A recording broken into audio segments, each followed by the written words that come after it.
Olá a todos, sejam muito bem-vindos. Vamos dar início a uma série de videoaulas e neste momento eu quero começar apresentando o nosso material, o nosso livro didático que nós iremos estar utilizando. É o livro Conexões com a Física, dos autores Glorinha, Walter, Hugo, Blade Santana, o livro do PNLD adotado na nossa escola, o livro do primeiro ano. Então vamos começar agora as nossas videoaulas. Quero chamar a atenção aos alunos da nossa turma do primeiro ano e que tenham em mãos esse livro para cada aula que se segue, ok? Então eu quero dizer que nós iremos começar com conceitos de cinemática e movimento uniforme na página de número 22. Antes disso, vamos fazer uma breve revisão sobre o que nós estávamos abordando, ou um resumo sucinto deste capítulo. Esse esquema foi previamente feito por mim, então vamos agora abordá-lo para vocês. Então, conceito de cinemática escalar, conceito de referencial, repouso, movimento e depois vamos falar sobre o tipo do movimento, movimento uniforme. Referencial. Referencial é aquilo que tomamos por base para fazer uma análise, para fazer uma comparação, ou seja, para que nós possamos dizer que um corpo está em repouso ou em movimento. Repouso. Dizemos que um corpo está em repouso quando a distância entre este e o seu referencial não muda, não varia, permanece constante. Dizemos que um corpo está em movimento quando a distância entre este e o seu referencial está mudando, está variando. E aí, quando nós já dizemos esses três tópicos, nós podemos falar sobre o movimento uniforme, que é aquele caracterizado por velocidade constante. Se o corpo apresenta sempre a mesma velocidade, então dizemos que o movimento ele é uniforme. E neste caso, temos uma única equação, a equação da velocidade média, da qual decorre a função horária das posições do movimento uniforme. São duas equações distintas? Não, só estão escritas de forma diferente, mas são iguais. Uma vez que nós dissemos que o movimento uniforme é aquele caracterizado por velocidade constante, agora vamos falar sobre a classificação do movimento. O movimento ele se classifica em movimento progressivo, que é aquele no qual as posições aumentam, as posições ao longo da trajetória aumentam, e neste caso nós dizemos que a velocidade ela é positiva, maior do que zero, e nós dizemos que o movimento ele é retrógrado quando ocorre uma diminuição das posições, ou seja, ao longo da trajetória as posições diminuem. Neste caso, a velocidade ela é negativa. Então observe aqui esse breve esquema, imagine aqui essa trajetória orientada neste sentido, chamando ele de sentido positivo, quando você tem aqui a partir do marco zero. Então, se as posições aumentam, nós dizemos que o movimento ele é progressivo. E se as posições ao longo da trajetória diminuem, nós dizemos que o movimento se classifica, a classificação do movimento ela é retrógrado. Escrevi aqui um fator de convenção, mas nós vamos falar dele depois, que é o fator de convenção de velocidade média, um pequeno resumo sobre convenção de tempo e a escala medida de comprimento. Voltemos para o nosso livro didático. Veja só. No nosso livro didático, esses mesmos pontos são abordados de maneira bem ilustrada. Eu quero mostrar para vocês o conceito agora de trajetória. E antes disso, falar sobre o conceito de trajetória, deixe-me abordar um pouco sobre esta figura e o que ela representou ao longo da história da ciência. Na verdade, ela mesma não representou nada, mas Galileu Galilei usou um exemplo de um barco em movimento para contra-argumentar o que afirmara Aristóteles 300 anos antes de Cristo. Vamos ver aqui um pouquinho sobre ela. Deixe-me ampliar aqui. Então, observe esta figura. Nela nós temos um barco, supostamente em duas situações distintas, uma quando ele está em repouso e outra quando está em movimento. E aqui a gente tem a trajetória de um objeto que se desprende do alto do mastro do barco. Bom, Aristóteles afirmara que a Terra não gira. E ele dizia, se a Terra girasse, quando nós dessemos um pulo, quando você dá um pulo, a Terra gira e você acaba caindo um pouco mais atrás. Ou, observando o voo de um pássaro como um beija-flor, ele deveria planar e a Terra deveria se movimentar e ele ficaria um pouco mais atrás. Dando um salto gigantesco de 300 anos antes de Cristo para o século 17, onde viveu Galileu, Galileu usou o exemplo do barco para contra-argumentar e dizer que o movimento de um era independente do outro. Ele falou o seguinte: se isso fosse verdade, quando um barco em movimento e um objeto se desprende do alto do barco, esse objeto deveria cair fora do barco. No entanto, o experimento mostra que ele cai exatamente no mesmo ponto, mostrando que a velocidade do barco e do objeto que se desprende são iguais e, portanto, independentes da velocidade de rotação da Terra. Feito só essa explanação, vamos agora ver aqui um pouquinho de trajetória. Aqui nós temos o que é trajetória? Trajetória nada mais é que o caminho percorrido. Embora essa primeira figura represente um fenômeno fotográfico, mas esta segunda nos dá um bom exemplo do que é a trajetória. Nesta segunda, nós temos os aviões, vamos chamar assim, que seja da Esquadrilha da Fumaça, nem sei, mas vamos dizer que sim. Nele, o seu livro traz uma pequena explicação do como se formam essas manchas brancas, vamos chamar assim, a trajetória. O avião solta gotículas de água que congela e ao congelar deixa esse rastro ou deixa esta marca, esta trajetória. Dando continuidade, vamos agora aqui para o conceito de posição. Deixa eu corrigir isso aqui. Posição, distância percorrida e deslocamento. E vamos analisar esta figura. Analisemos agora. Nela, você tem de uma maneira bem ilustrada que nós falamos agora sobre movimento progressivo. A origem das posições nós chamamos de marco zero, onde se começa a contagem. No sentido positivo, as posições aumentam, movimento progressivo. No sentido negativo, as posições diminuem, movimento retrógrado. Aqui você pode ver nesta figura um bom exemplo. Posições positivas, posições negativas, orientação da trajetória. Feito isso, vamos ver agora o conceito de velocidade média e resolver um exercício, um problema. Vamos lá. Velocidade média, deixe-me achar aqui onde é que ele está. Aqui. Então, velocidade escalar média. E aqui vamos abordar um pouquinho sobre o conceito de velocidade escalar média.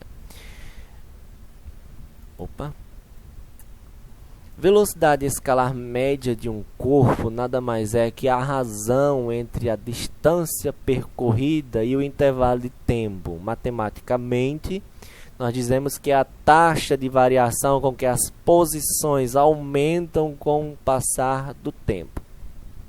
Então aqui está a nossa equação da velocidade média e vamos resolver uma questão do exercício de vocês.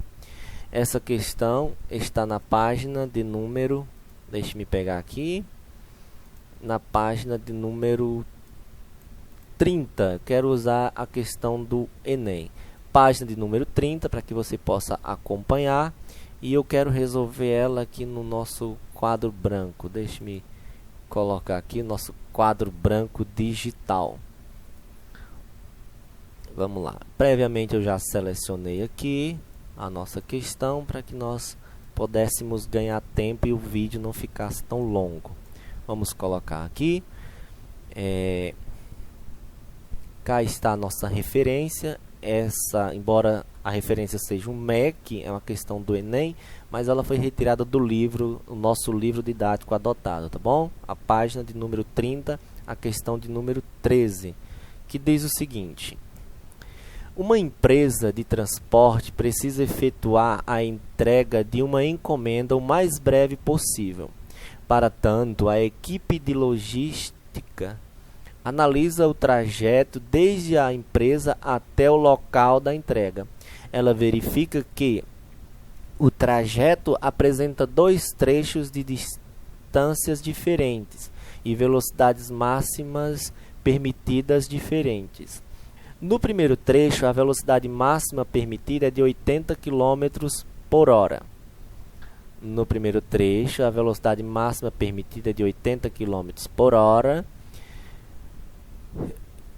E a distância a ser percorrida também é de 80 km. No segundo trecho, cuja distância vale 60 km, a velocidade máxima permitida é 120. Vamos limpar aqui. É 120.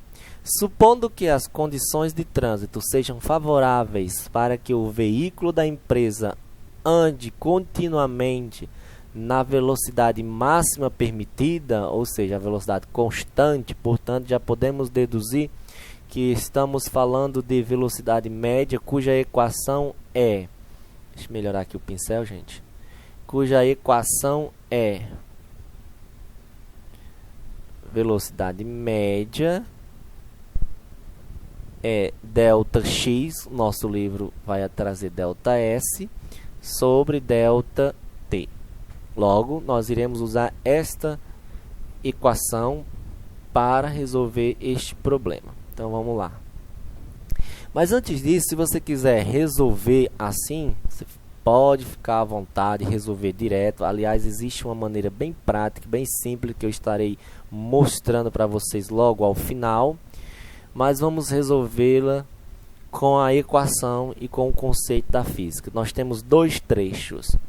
O primeiro trecho tem uma distância de 80 km.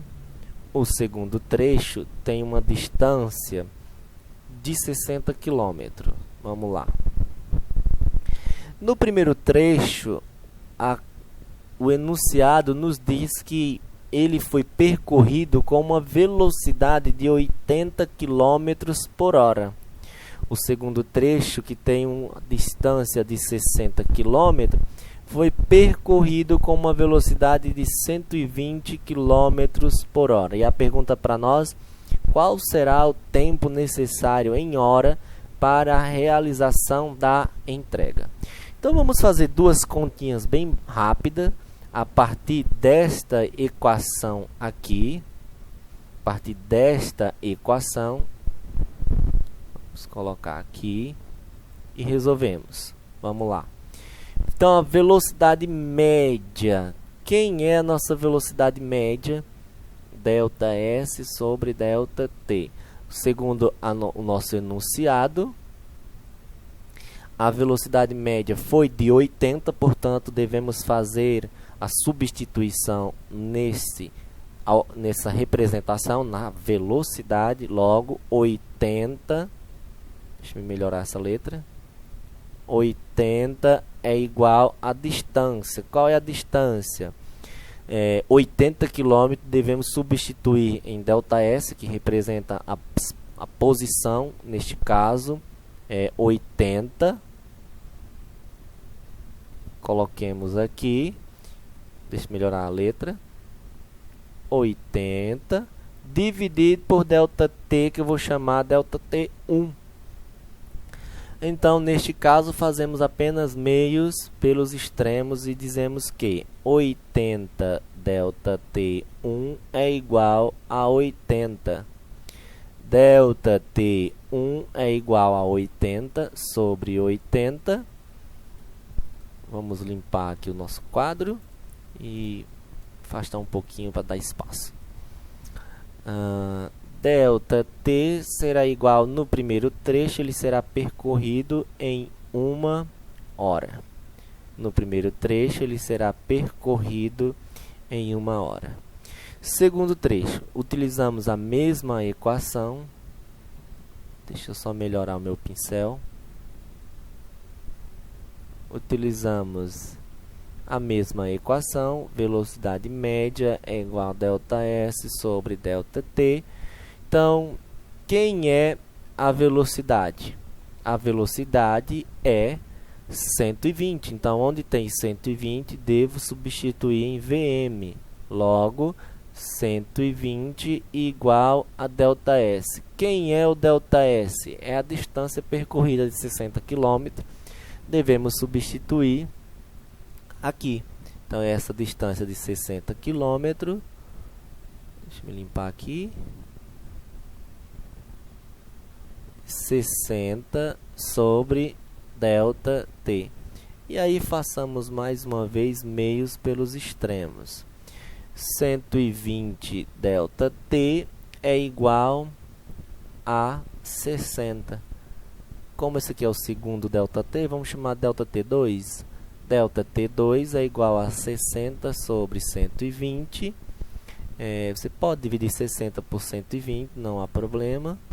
Mas só para a gente ganhar tempo, fica mais fácil dividir 6 por 12, que é 0,5 hora. Portanto, o nosso segundo tempo do trecho deu 0,5. Opa, só uma correção aqui, gente. Vamos fazer uma limpeza do quadro. Resposta final. Nossa resposta final é o tempo total da viagem. ΔT total será o ΔT1 mais o ΔT2. Logo, nossa resposta, ΔT total, vou escrever só assim, será 1 hora mais 0,5 hora. ΔT total será 1,5 hora, nossa alternativa C. Temos uma maneira bem mais prática e mais rápida de resolver essa questão em 30 segundos. Não precisa tudo isso. Como seria? O conceito de velocidade média. Por exemplo, velocidade. O que significa uma velocidade de 80 km por hora? Significa que a cada hora o veículo se desloca 80 km. Então, se no primeiro trecho tinha 80 km e ele estava a 80 km por hora, é claro que a viagem vai durar 1 hora. De novo, segundo trecho. Se o trecho tinha 60 km e ele estava a 120 km por hora, então a viagem duraria metade do tempo, metade. O que significa uma velocidade de 120 km por hora? Significa que a cada hora o veículo anda 120. Então, se a cada hora anda 120, para andar metade do percurso, levaria metade do tempo. Logo, 1 hora. Mais 0,5, totalizando 1,5 hora. Você poderia responder simplesmente pelo conceito de velocidade média. Portanto, gente, aí está a resolução dessa questão no quadro. Nas nossas próximas aulas, nós iremos abordar o conceito, resolvemos aqui por velocidade média, e na nossa próxima aula nós iremos falar das posições de um veículo. Deixa eu abrir aqui o nosso livro, aqui, aqui. Não, aqui já está um movimento variado, gente. Conceito de posição, a função horária das posições. Deixa eu pegar aqui mesmo, que fica mais rápido. Aqui está. Função horária das posições. Bem, gente, é isso. Aguarde nossas próximas aulas, nossa próxima videoaula. Obrigado a todos e tenham um bom dia, uma boa noite, uma boa tarde, etc.